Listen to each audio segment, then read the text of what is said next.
Shalom, Ubrajot, paz y bendiciones. Que el Todopoderoso les bendiga y les guarde en el nombre y méritos del Mesías Yeshua.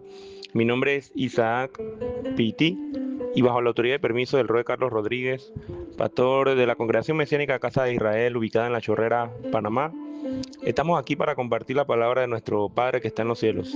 Damos gracias a Elohim que nos ha permitido llegar hasta este Yom Reviví, día 20 del cuarto mes, que corresponde al miércoles 16 de julio de 2025. Estaremos compartiendo con ustedes en esta oportunidad la cuarta aliyá de la Parashat número 41, titulada Pinhas, que en la Reina Valera se traduce como Finés. La misma se encuentra en el Sefer Bamidbar, que es el libro de Números, capítulo 27, y va desde el verso 6 al verso 23. Escuchemos la bendición. Baruch atah Adonai Eloheinu melech haolam asher baharbanu mikol hamim benatan lanu et torato Baruch atah Adonai noten hatorah. Amén. Bendito eres tú, Adonai, nuestro Elohim, Rey del universo, que nos has elegido entre todas las naciones y nos has dado tu Torah. Bendito eres tú, Adonai, dador de la Torah. Amén.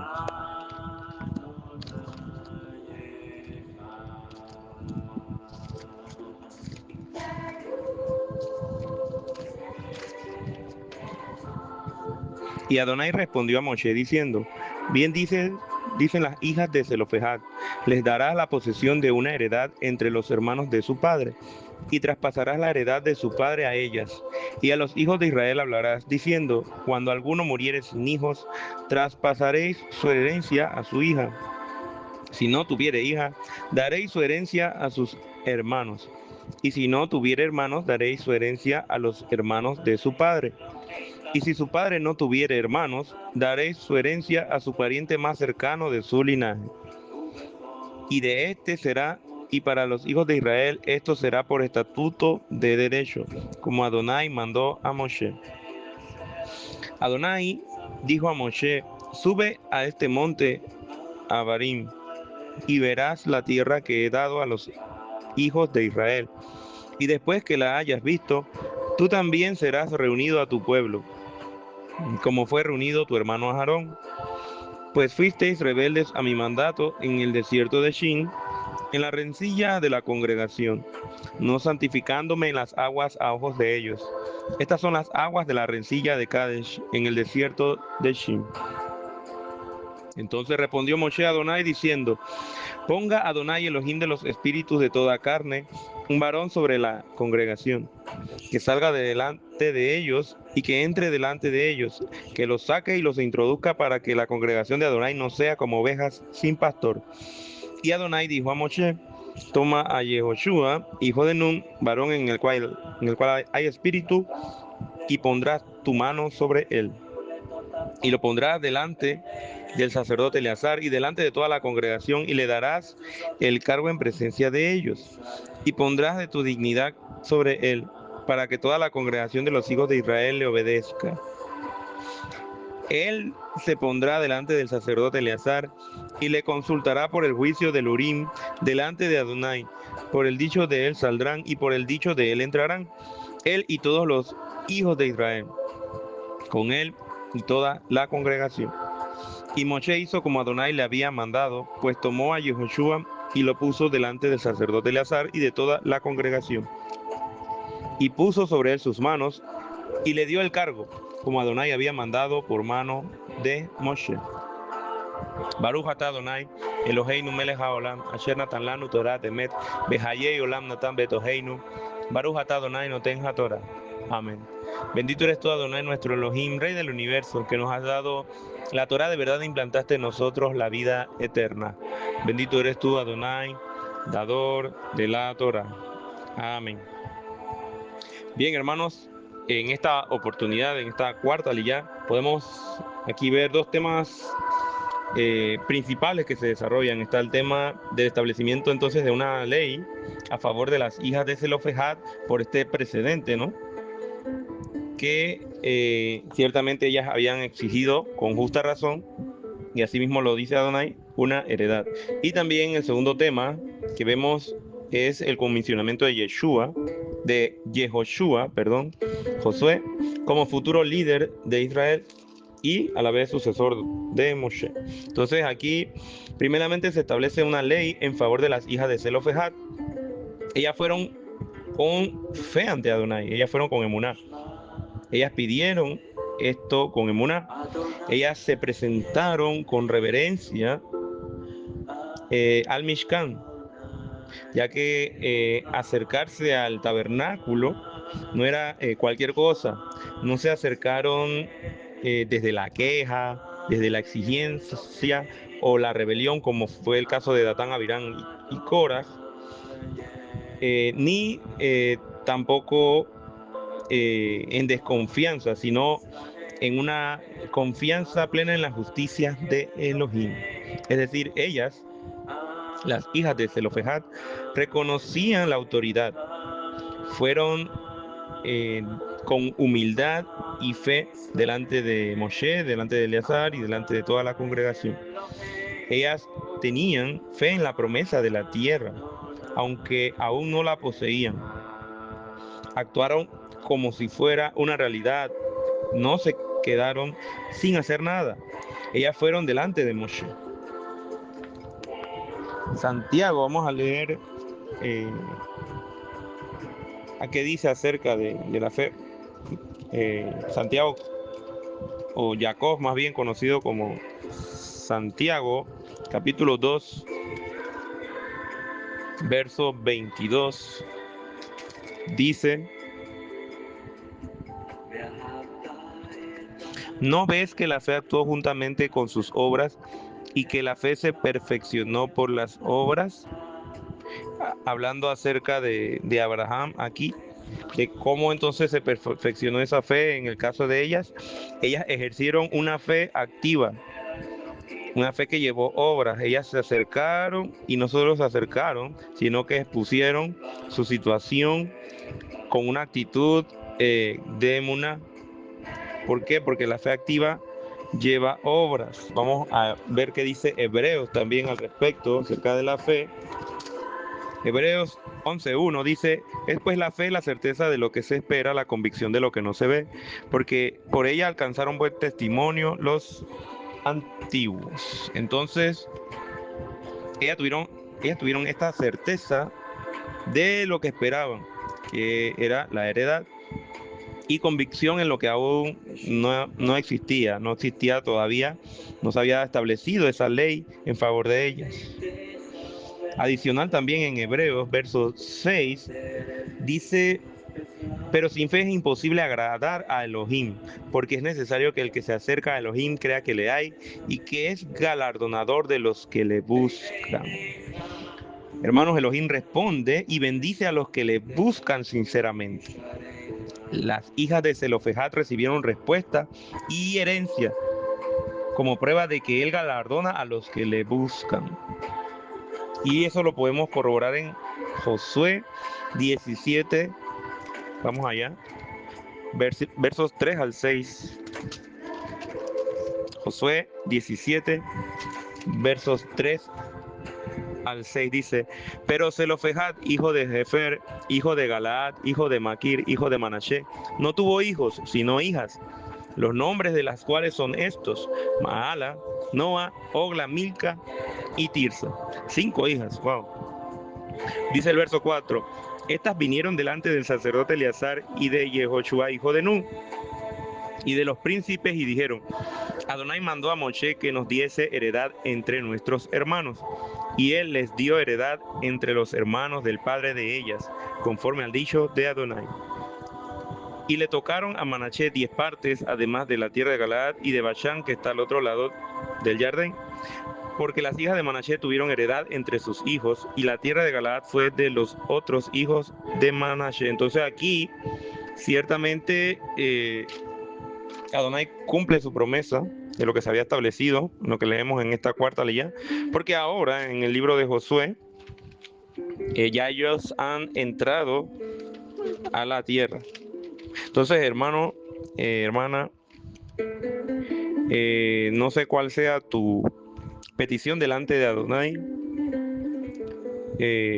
tu súplica, tu ruego, pero si es necesario, como ya ha dado testimonio la palabra, de que te acerques, de que nos acerquemos buscando sinceramente a Adonai con fe, en petición, en esta súplica. Y no solo eso, sino también esperando en Él y creyendo que Él es fiel para cumplir lo que promete, para galardonar a los que le buscan. Entonces ellos, efectivamente ellas, perdón, recibieron en el contexto de esta ley su herencia, conforme Adonai lo había confirmado. Y por último, el otro tema, el segundo tema que vemos en esta cuarta ley es el comisionamiento de Josué, como futuro líder de Israel y sucesor de Moshe por mandato de Adonai. Adonai, en el verso 12, volviendo a la cuarta lilla del capítulo 27,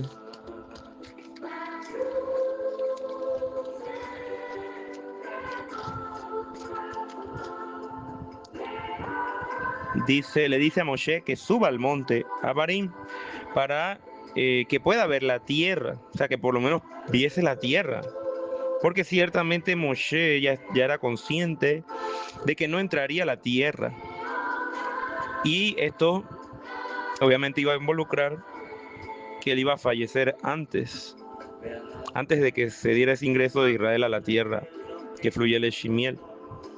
En el verso 13 dice: y después que la hayas visto, o sea, Adonai le iba a dar la oportunidad de verla, tú también serás reunido a tu pueblo. Esta expresión, entonces, tú también serás reunido a tu pueblo, que declara Adonai, él la usa para entonces dar a entender que él fallecería pronto, como también le sucedió a Aarón. Entonces es interesante también que él cita la razón, ¿no? Adonai le describe en el verso 14 por cuál fue el motivo, aunque ciertamente ya Moshe lo sabía, de la rencilla de la congregación en el desierto de Shin, cuando hubo rebeldía, cuando no se glorificó el nombre de Adonai, no le habló a la peña, sino que la golpeó. Y no se le santificó a Adonai entonces en las aguas a ojos del pueblo. Aquí ahora dice que Moshe responde en el verso 15, diciendo: ponga Adonai, Elohim de los espíritus de toda carne, un varón sobre la congregación. Del verso 17 dice que salga delante de ellos y que entre delante de ellos, que los saque y los introduzca, para que la congregación de Adonai no sea como ovejas sin pastor. Entonces aquí Moshe, a pesar de su situación específica, no se queja ni exclama, sino que simplemente se preocupa por las ovejas. O sea, Moshe se eleva y piensa por el pueblo, no por sí mismo. Dice: ponga Adonai Elohim de los espíritus toda carne, un varón sobre la congregación, y explica sus funciones, ¿no? En el 17, que los saque, que los introduzca, porque ciertamente necesitarían un guía para lo que acontecería. Entonces Adonai en el verso 18, obviamente sabiendo todo de antemano, Adonai omnisciente, omnipresente, le explica claramente quién sería. Le indicó a Moshe entonces quién sería su sucesor, dándole claridad, y le explica varón en el cual hay espíritu, dice, que sería Yehoshua, varón en el cual hay espíritu. En hebreo, Ish Asher Ruach Bo.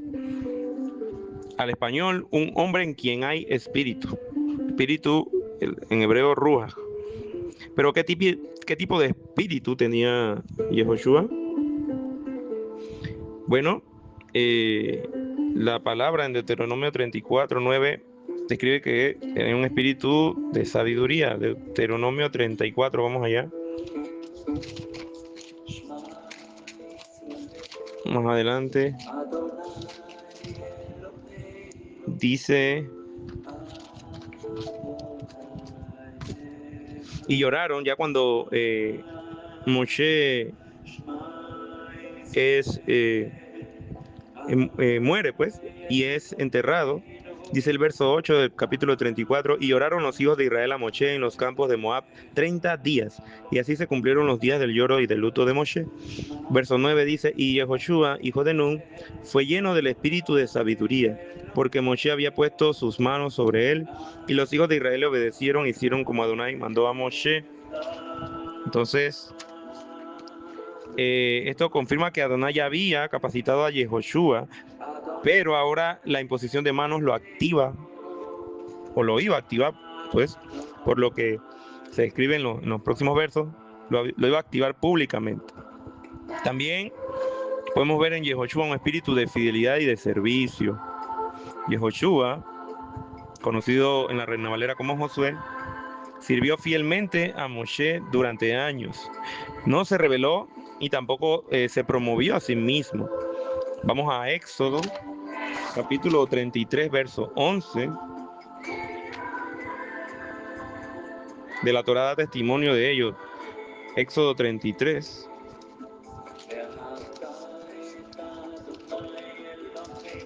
Verso 11 dice: y hablaba Adonai a Moshe cara a cara, como habla cualquiera a su compañero, y él volvía al campamento. Pero el joven Yehoshua, hijo de Nun, su servidor, nunca se apartaba de en medio del tabernáculo. Entonces, su espíritu, el de Josué, era un espíritu de devoción, de paciencia y de temor reverente a Elohim. También podemos ver que en Josué hay un espíritu de fe, porque él confió en la promesa de Elohim sobre la tierra. Cuando habló con una connotación positiva acerca de la tierra en su rol como explorador, ¿no? Cuando fue junto con los otros 11 a explorar la tierra en la Parashat Shelach Leja, que aunque habla en Números 14:24 acerca de Caleb, bueno, Josué también tuvo el mismo espíritu de fe que Caleb, y valentía también tenía. Entonces, podemos ver que Josué ya había entonces sido, por toda su experiencia anterior, un líder entonces capacitado para el rol que le tocaría entonces ahora ejercer como sucesor de Moshe, y que había sido entonces confirmado por Adonai. Es interesante también ver en el verso 20, volviendo a la liyá en Números, capítulo 27,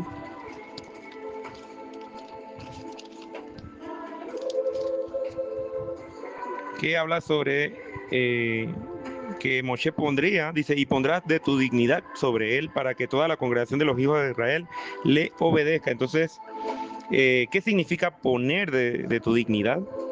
¿Qué significa, pues, que Moshe tendría que poner de su dignidad sobre Josué? Bueno, en hebreo, aquí dice: Benatata meodeja alas, y pondrás de tu od sobre él. Podríamos parafrasearlo. La palabra clave aquí es hot, que al español se traduce como esplendor, majestad, gloria, honor, dignidad, brillo. Aquí no se refiere a la gloria divina, sino al resplandor de la autoridad delegada, al peso de liderazgo que tenía Moshe como guía del pueblo. Bueno, ¿qué implicaba esto? Que aunque Moshe no había muerto aún, Moshe comparte a Yehoshua su investidura en una transferencia parcial de autoridad, porque ciertamente todavía Moshe era el líder, para que entonces Israel viera a Yehoshua como legítimo sucesor. Implicaba también una legitimación pública, o sea, el pueblo iba a ver, el pueblo necesitaba ver que Yehoshua tenía la bendición y el respaldo espiritual de Moshe. Por otro lado, también implicaba la unción del liderazgo espiritual, y no solo espiritual, sino también civil, porque recordando, ¿no? Acabamos de pasar eh, el tema de las hijas de Zelofejad, que era una decisión importante a nivel civil, que Moshe eh, ya tenía experiencia, ¿no? Viendo este tipo de situaciones. Entonces, no solamente un liderazgo espiritual, sino también civil. Implicaba también entonces la capacidad entonces para gobernar conforme a la voluntad de Adonai. Vemos que entonces hoy poner dignidad, od, implica disipular a otros en autoridad espiritual. Es delegar con honra y sabiduría, es transmitir esa visión y carga en el liderazgo o en los servidores. Y Shaul lo entendía y lo aplicó muy bien. Cuando se lo comentó a Timoteo, joven pastor, vamos a segunda de Timoteo, capítulo 2, verso 2. Segunda de Timoteo, capítulo 2, verso 2. Dice, lo que has oído de mí ante muchos testigos, esto encarga a hombres fieles que sean idóneos para enseñar también a otros. Entonces, Shaul aquí estaba claro de cómo deberías ser todo este proceso de poner ahora en Timoteo de su dignidad, porque yendo hacia atrás en el mismo libro, o la misma carta de segunda de Timoteo, en el capítulo 1,